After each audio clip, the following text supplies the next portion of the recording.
Hello tout le monde, aujourd'hui je reviens avec une nouvelle vidéo, il s'agit de mes favoris du mois d'avril. Donc cette fois j'ai sélectionné seulement des livres et des séries parce que je n'ai pas vu de film en fait finalement, j'en ai vu un ce week-end mais du coup je l'ai vu au mois de mai. Donc voilà, donc j'ai tout ça en livre, enfin j'en ai que 3 mais il y a une biologie, je voulais lire le résumé du premier tome. Donc c'est parti avec la suite, j'espère que cette vidéo te plaira même si je pense qu'elle sera plus courte que les autres du coup parce que vu qu'il n'y a pas de film, j'ai essayé de sélectionner plus de romans, enfin j'ai pas eu de mal hein, parce que franchement il n'y a eu que de très bonnes lectures ce mois-ci et comme j'ai lu beaucoup de suites de sagas et malheureusement il y en a une dans ma sélection, bah voilà c'est compliqué de t'en parler parce que bah pour pas spoiler le tome 1 mais du coup là celle-là c'était une duologie, j'avais vraiment envie de t'en parler donc tu vas voir ça tout de suite.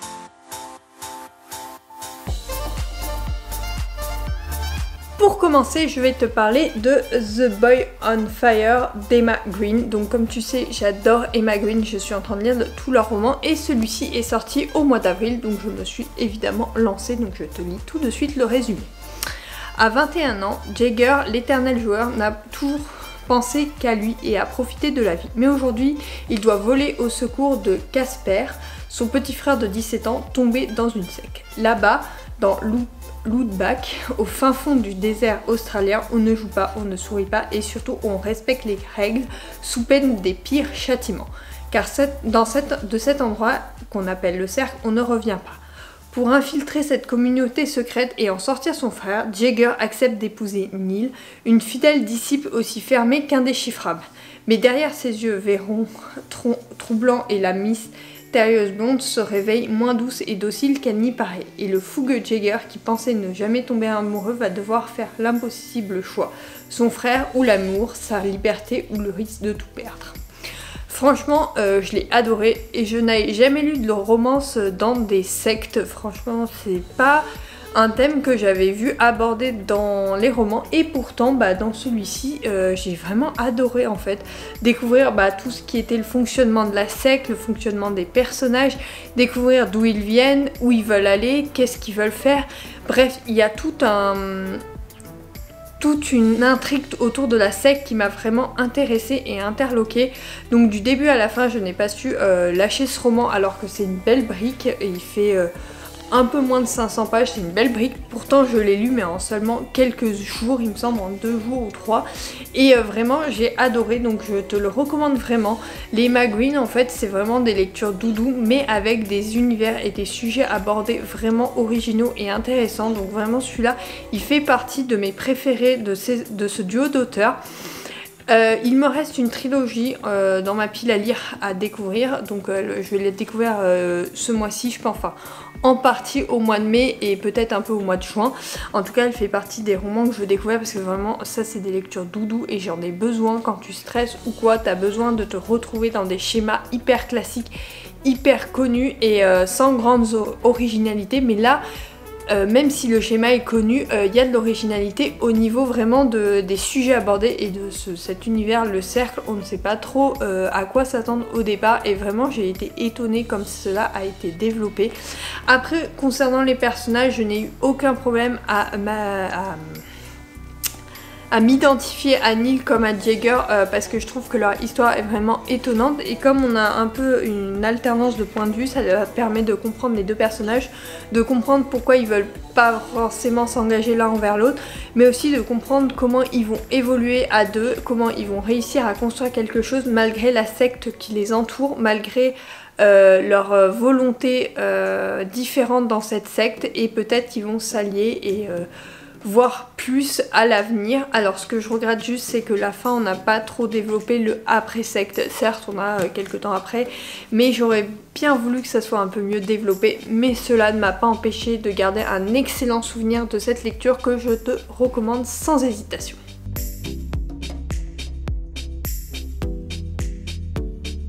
Ensuite, je vais te parler d'une autre sortie du mois. Franchement, les sorties du mois ont été géniales. C'est que des sorties du mois en fait que je te présente. Donc, il s'agit de, alors tu t'en doutes si tu me connais bien, Cœur et âme de Colleen Hoover. Oh, enfin, on revient au classique de la romance avec Colleen Hoover, avec les sentiments, les émotions, l'addiction de ces romans. Franchement, Ce roman, il revient vraiment aux fondamentaux et du coup il fait partie de mes préférés des Colleen Hoover. J'ai vraiment l'impression d'avoir retrouvé l'auteur que j'aime tant et pas avoir eu des romances où j'avais eu du mal à m'attacher vraiment au personnage, et vraiment j'ai adoré ce roman-là. Je vais t'en lire le résumé avant de t'en parler. Beya a grandi dans la pauvreté auprès d'une mère droguée. À 19 ans, elle est enfin prête à voler de ses propres ailes. Seule avec détermination, elle a su trouver une issue et s'apprête à entrer à l'université avec une bourse obtenue grâce à ses talents de sportif. Alors qu'elle est à 2 mois du grand départ, la mort brutale de sa mère la plonge dans une situation compliquée. Sans argent, sans logement, elle n'a qu'un seul recours, chercher refuge auprès de son père qui ne s'est jamais occupé d'elle mais a conservé un lien ténu avec elle. Beya va débarquer dans sa maison sur une presqu'île touristique où elle va faire la connaissance avec les membres de la famille qui l'a bâtie loin d'elle, sa belle-demi-sœur et sa belle-mère. À sa grande surprise, elle est accueillie chaleureusement dans ce milieu si différent du sien. Elle va aussi rencontrer Samson, un garçon de son âge qui vit dans une somptueuse demeure voisine. Ils n'ont rien en commun, pourtant elle sent en lui une âme sœur. Au cœur de cet été, elle va se rapprocher de lui et apprendre à connaître ce mystérieux jeune homme. Pourquoi j'ai aimé? Parce que c'est une romance assez classique, hein, il faut dire, mais cela ne m'a pas empêché d'apprécier, parce que comme je te dis, c'est ce que je recherche en ce moment. En ce moment, je suis stressée, j'ai besoin de décompresser, et c'est ça que je recherche dans mes romances. Et bah là, j'ai eu peur au début. En fait, j'ai lu le résumé et je me suis dit, je peux m'y lancer, c'est pas une romance très différente de ce que j'aime lire chez Colleen Hoover, et donc vraiment ça m'a plu. Effectivement, là elle nous emporte donc avec une jeune femme qui ne connaît que la pauvreté et qui va découvrir qu'il y a certaines personnes riches qui arrivent qui ont des problèmes vraiment différents des siens et qui vont... Finalement, elle va être étonnée de la différence qu'elle a avec son père. Pourtant, elle va apprendre à le connaître. Alors, pas forcément son père, mais sa demi-sœur, l'environnement dont il a évolué, mais sans oublier son passé et surtout son futur, parce qu'elle veut aller à l'université, c'est son rêve depuis toujours. Elle sait qu'elle y est presque et là, elle va devoir supporter 2 mois. Sauf qu'elle va faire la rencontre de Samson et elle ne pensait pas s'attacher à lui. Certes, elle va tout d'abord s'éloigner de lui, mais ensuite elle va essayer de l'approcher, de le connaître, et lui aussi va faire de même, sauf que bon il y a certaines choses qui vont être découvertes au fil du roman, donc ça je te laisserai découvrir, mais c'est une romance doudou. Le seul reproche que je fais, c'est comme avec mon autre lecture, c'est la fin. Il y a trop de... je saute en avant de quelques années. Ça, comme tu le sais déjà, je n'apprécie pas vraiment dans les romans. Ça perturbe un peu et j'aurais bien voulu que la fin soit un peu plus développée. Parce que surtout que c'est pas un gros roman, il fait à peine 300 pages, même pas. Donc franchement, la fin aurait pu être plus développée. Mais cela reste une lecture doudou que j'aime. Et Colleen Hoover vraiment là revient aux fondamentaux. Et c'est ce qui m'a plu dans cette lecture. Donc c'est un des Colleen Hoover que je te recommande. Comme tu le sais, il y a aussi Maybe Someday, Confess, Ugly Love. Voilà, il y en a plein que je te recommande de Colleen Hoover, vraiment j'en ai mais alors 3 tonnes. Alors chez Hugo, il y en a aussi chez J'ai lu, c'est Indécent, Incandescent et Éblouissant, ou Hopeless chez Pocket Jeunesse il me semble. Donc voilà, vraiment c'est une auteure que je te recommande. Si tu l'as pas encore découverte, mais vas-y fonce parce qu'elle est à découvrir.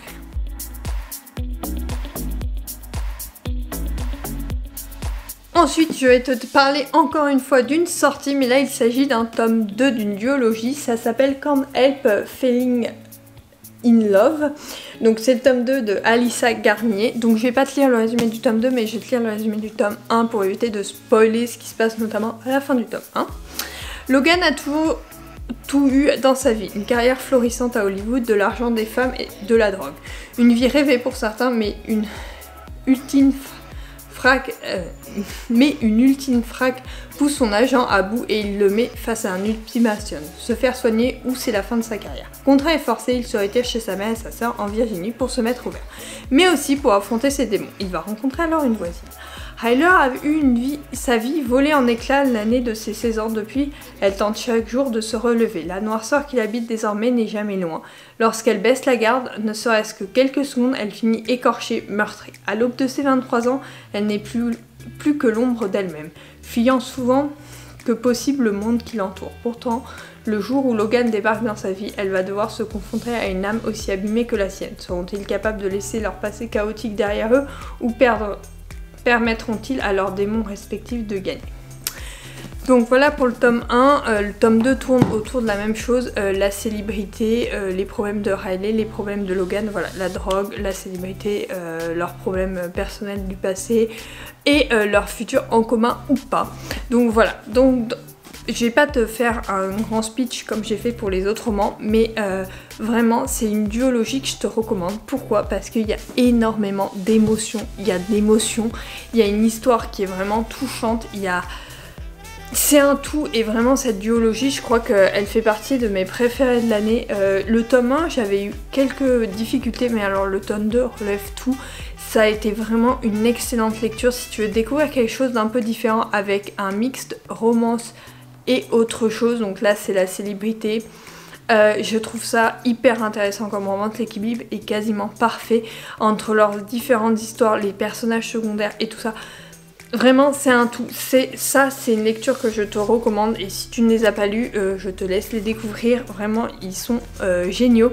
J'ai adoré chaque moment, je l'ai dévoré vraiment, je pensais pas autant le dévorer mais vraiment ça a été quasiment un coup de cœur mais pas totalement un coup de cœur parce qu'il y a eu quelques petits défauts mais ça je te les laisse découvrir dans ma chronique, surtout que je risque de spoiler le tome 1 dans ma chronique donc voilà, sinon c'est de superbes lecture et que vraiment si tu veux de l'émotion ceux-là ils sont vraiment parfaits donc je te renvoie vers eux et vers mes chroniques si tu veux en savoir plus mais fais attention si tu lis la chronique du tome 2 je risque de spoiler le tome 1, voilà.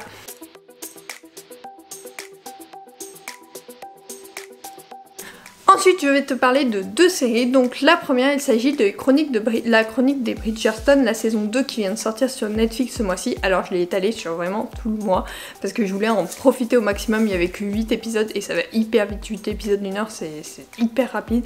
Donc du coup voilà, donc cette fois-ci nous retrouvons le vicomte Anthony Bridgerton, donc c'est l'aîné des Bridgerton, qui veut se marier mais il s'en fiche un peu de l'amour, il voudrait se marier que par intérêt et donc il va se tourner vers une jeune femme qui a une aînée vraiment horrible qui va lui faire payer, qui veut vraiment que sa sœur trouve l'homme parfait qui lui fera vivre l'amour éternel et compagnie. Et du coup finalement il va se rapprocher un peu plus de la grande sœur que ce qu'il n'aurait cru et voilà. Donc c'est grosso modo le topo. C'est le tome 2 pour ceux qui ont lu les romans, comme tu sais moi je les avais lus donc ça n'a pas été des super découvertes mais ce fut un beau visionnage, j'ai bien aimé la série. Dès le début j'ai réussi à m'intégrer avec, à découvrir les histoires comme la principale comme la secondaire, enfin les secondaires en l'occurrence et ça a été un vrai plaisir de découvrir un peu plus Anthony à l'écran ainsi que Kate et sa sœur. Donc Kate c'est l'aînée et sa sœur, bon je sais plus comment elle s'appelle la sœur mais tu me connais, les noms c'est un peu compliqué hein. Donc déjà j'ai retenu les deux principaux, c'est déjà pas mal. Ce que je regrette juste c'est juste de pas avoir vu le mari de Daphné que l'on voit pas du tout dans cette saison. Je trouve ça un peu dommage parce qu'elle est très présente et j'aurais cru que son mari l'accompagne un peu dans ses péripéties mais cela ne m'a pas empêché d'apprécier la série, bien au contraire. J'aime toujours autant, certes c'est pas hyper proche des romans, il y a certains détails, certaines scènes qui n'ont pas été sélectionnées comme moi je les aurais sélectionnées. Mais cela ne m'a pas gêné plus que ça, j'ai apprécié et j'espère que la troisième saison sera à la hauteur de mes attentes. Je ne sais pas quand elle sera diffusée. J'ai pas vu de trucs sur Netflix ou quoi sur les réseaux sociaux pour savoir quand elle sera diffusée. Mais bref, c'est une série que je continuerai à regarder avec grand plaisir. Et j'ai déjà hâte de voir la suite. C'est une série que je te recommande. Si tu as lu les bouquins, c'est toujours appréciable de voir une adaptation. Et si tu ne les as pas lus... pour ceux qui aiment les romances historiques, fonce dans les bouquins, sinon les autres, regardez la série. Voilà, c'est le conseil que je donnerai.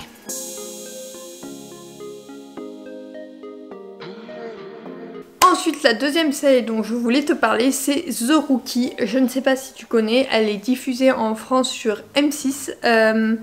C'est avec Nathan Fillon qui jouait dans Castle également et qui joue apparemment aussi dans Desperate Housewives. J'ai découvert ça en regardant la série, hein. Je ne savais pas du tout. Bref, donc cette série, ça reprend celle d'un jeune... d'une recrue, donc John Nolan, qui est la recrue la plus âgée de la police de Los Angeles, il me semble, et on suit les aventures des nouvelles recrues donc qui sont avec lui et de lui au fil des épisodes, donc, enquête et compagnie. C'est une série policière tout de moins classique, mais ce que j'aime dans cette série, c'est pour ça que je voulais t'en parler, c'est qu'elle est drôle. Vraiment, c'est une série où même si la saison 2, la fin de la saison 2 et le début de la 3, donc j'ai vu la 2 et la 3 ce mois-ci, j'ai eu peur que la série tourne vers le dramatique et je me suis dit ah non, si ça tourne comme ça en fait je vais arrêter de la regarder, et non, bien au contraire, l'humour revient en milieu de saison 3 et c'est ça que j'adore. En fait, on est face à des personnages qui sont paradoxaux, enfin qui disent des trucs, qui font des trucs qui sont trop drôles, et c'est ça qui me fait rire en fait, les moments drôles, les aventures, les enquêtes, les amourettes et compagnie, c'est ça que j'apprécie dans cette série. Je la trouve fraîche, je la trouve inédite, je la trouve, même si c'est une série policière, il y a des choses en plus, vraiment elle est à voir. Voilà, la seule déception que j'ai eue c'est la fin de la saison 2 et le début de la 3. La fin de la 3 c'est bien passé pour moi, je la trouve intéressante et tout, mais j'ai vraiment eu peur que ça tourne au dramatique avec des enquêtes beaucoup plus dures et compagnie.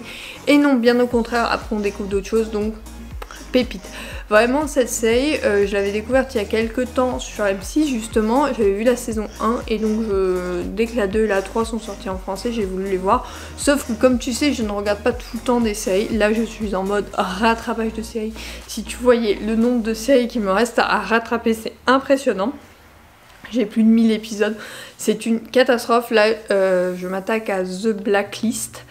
Pour tout te dire, cette semaine je devrais avoir fini le rattrapage et après je pense m'attaquer à NCIS et après je me ferai Chicago Fire, Chicago Men et Chicago PD dans la foulée, mais je pense que j'aurai pas fini avant le mois prochain vu la tonne d'épisodes qu'il y a à rattraper. Il y a plus de 100 épisodes. Ouais, je crois que en tout avec les 3 séries il y a 200 épisodes. 50 épisodes par série, donc voilà, ça fait beaucoup. J'essaierai en fait. Le problème c'est que je prends vraiment plaisir à faire des marathons, donc du coup j'aime bien laisser traîner un peu les séries comme ça. Donc voilà, les The Rookie, donc j'ai enchaîné 2 saisons, mais il y en avait une plus courte que l'autre, je sais plus laquelle était la plus courte, mais voilà. Vraiment j'ai hâte de voir la suite, je sais que la 4 est en train de sortir mais elle est pas en français et comme j'ai beaucoup de séries à rattraper, je préfère me concentrer sur celles qui sont en français, comme ça je peux faire autre chose en même temps, je suis pas besoin de me concentrer focus série. Donc voilà, sur ce j'espère que cela n'a pas été trop court au niveau des séries et il n'y aura pas de film comme je te disais au début de cette vidéo. C'est maintenant terminé, j'espère que cette vidéo t'aura plu. En tout cas moi j'ai pris beaucoup de plaisir à la partager. J'ai beaucoup parlé sur cette vidéo parce que je vois que je suis à déjà 20 minutes de rush alors que d'habitude je suis à 15 sur ce type de vidéo. Donc voilà, j'espère qu'en tout cas elle t'aura plu et je te retrouve le mois prochain pour la même vidéo et la semaine prochaine pour un petit vlog lecture tranquillou en week-end. Voilà, sur ce je te fais de gros bisous, bye.